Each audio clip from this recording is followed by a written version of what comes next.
अब की धान बेच कई फारम भरब दोबारा हो, नौकरी लेब करारा हो न। अब की धान बेच कई फारम भरब दोबारा हो, नौकरी लेब करारा हो न। नौकरी कैसे हमसे भागी, दिन रात पढ़ब हम जागी।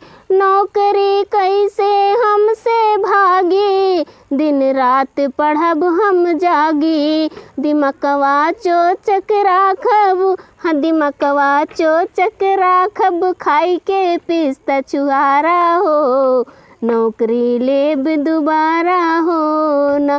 दिमकवा चोचक राखब, खाइब पिस्ता छुहारा हो, नौकरी लेब दोबारा हो न।